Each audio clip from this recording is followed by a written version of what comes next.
7th place. That's where Lewis Hamilton ended up in sprint qualifying at the 2026 Miami Grand Prix. 7th. 7-time world champion. Ferrari's billion-dollar signing. The man they said would unlock this team. And yet, 7th. But here's the thing nobody wants to say out loud. That P7 wasn't a bad lap. It wasn't a mistake. It wasn't bad luck. It was the car. And Hamilton knew it before the session even ended.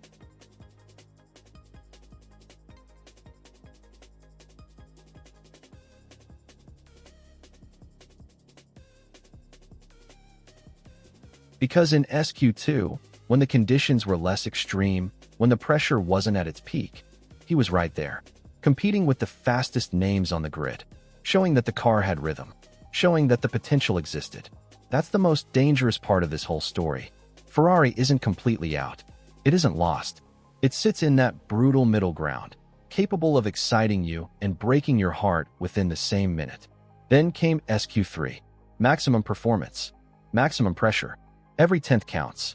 And Ferrari collapsed. Hamilton fell to 7th. A huge gap to the leaders. And the reason? The straights. Miami doesn't forgive straight-line weakness. Long, flat, unforgiving acceleration zones where power makes the difference. And Ferrari simply didn't have enough of it.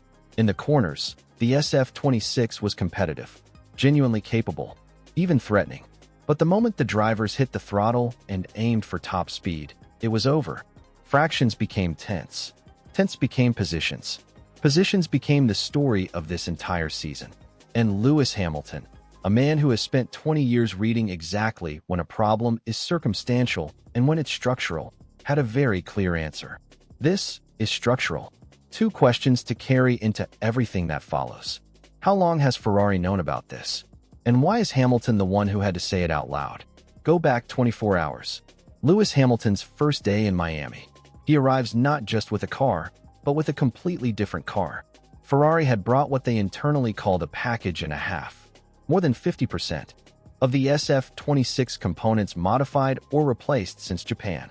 Aerodynamic zones, energy management, power delivery, a full reconstruction disguised as an evolution. Why? Because before Miami, a silent investigation had been running inside the team for weeks.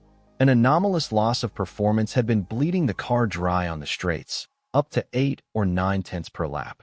An unacceptable figure, an invisible wound. And the most disturbing part? It wasn't the engine.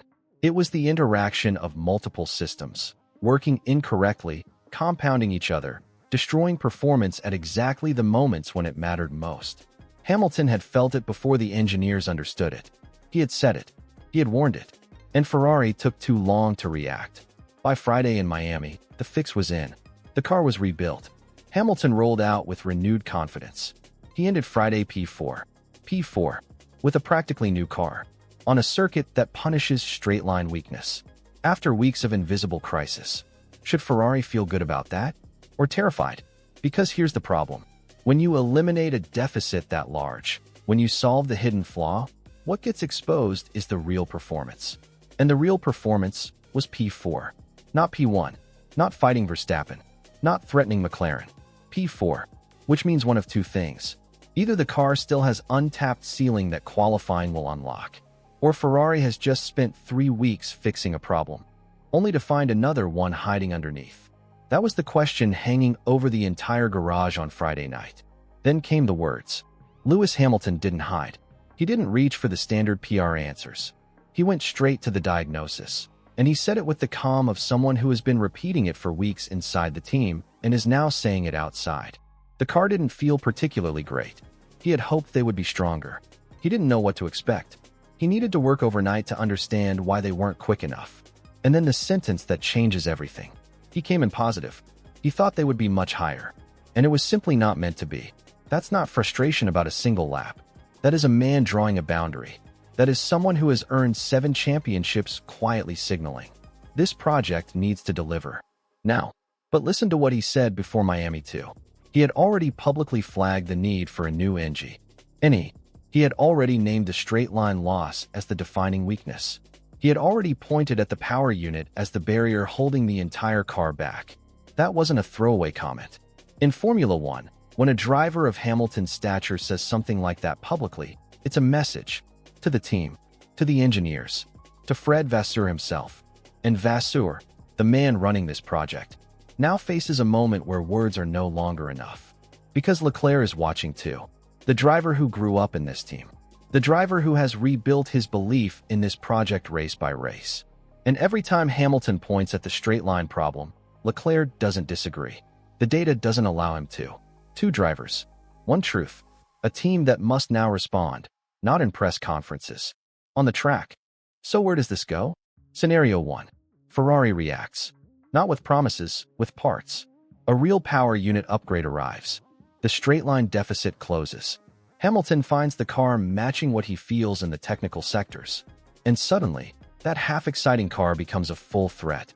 The season resets. And Miami becomes the moment the team chose to fight. Scenario 2. Ferrari stalls. The upgrades trickle. The discourse stays hopeful, patient, internal. Hamilton keeps repeating the same diagnosis, race after race, until the tone changes. Until it's no longer frustration. Until it becomes something permanent.